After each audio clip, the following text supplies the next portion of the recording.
Hello, everyone. This is Colin Elk again with another edition of Song and Scripture, where we take just a minute to look at the songs that we sing in our worship services and see where they come from in the Bible. I'm coming to you from home today. I know that it's been kind of a difficult week for everybody, that a lot of us haven't had power or water consistently. And so I wanted to take just a minute before we dive into our scripture that we're going to look at today to make sure that if anyone needs anything that's watching this, that's a member of our church family, we want to make sure that we're there for y'all, just as God is there for us.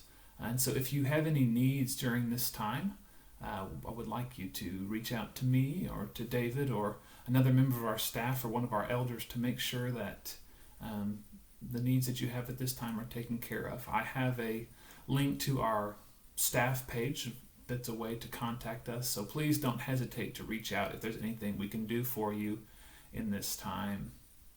So now I want to take a look at the song that we're going to look at today. It's called Who You Say I Am. It's one that we've sung several times over the past few years, and the scripture that we're going to look at for it will come from John chapter 8. There are the lyrics to this song above, as well as a link to an a cappella recording by the Zoe Group. So if you would take just a minute to look at that and listen to that and familiarize it, and then we will dive in to our scripture here. So we're going to look at verses 31 through 36 of John chapter 8 from the Christian Standard Bible. And it so reads, "Then Jesus said to the Jews who had believed him, 'If you continue in my word, you really are my disciples. You will know the truth, and the truth will set you free.' 'We are descendants of Abraham,' they answered him, 'and we have never been enslaved to anyone. How can you say you will become free?' Jesus responded, 'Truly I tell you, everyone who commits sin is a slave of sin. A slave does not remain in the household forever, but a son does remain forever. So if the Son sets you free, you really will be free.'"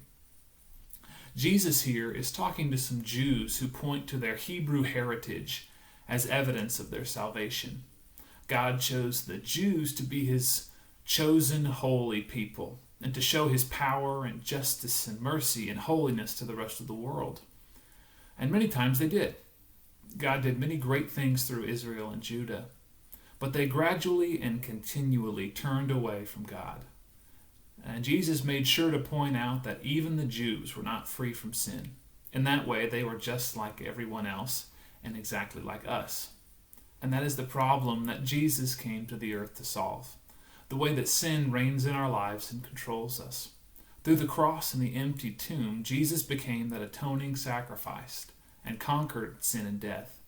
He did this for his glory, but also so that those who allow Jesus to reign in their lives instead of sin could be called sons of God. We live in a nation that's very fortunate to have freedom. We're allowed to have many things that people in other countries aren't allowed to do. But if we're speaking plainly, our freedom is really a mirage. Because even though we are free to do what we want to do, we are either going to use that freedom to serve God, or we're going to use it to serve ourselves. And if we're serving ourselves, we're ultimately enslaving ourselves to sin. So we're faced with a choice. We can use our freedom to enslave ourselves to sin, which is ultimately going to lead us to death.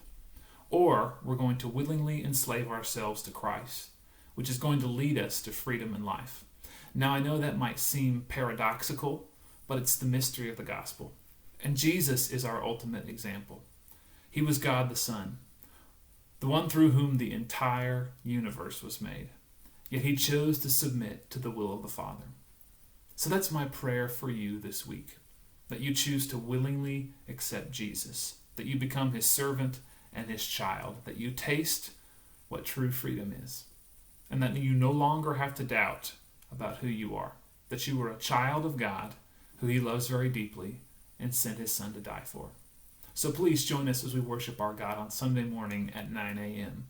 If you're able and you feel safe enough, please join us at the building.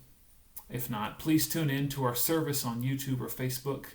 It'll be streamed in both of those places. I believe that you will be glad that you did. So please stay safe and warm this weekend, and let us know how we can serve you and help you. God bless you this weekend.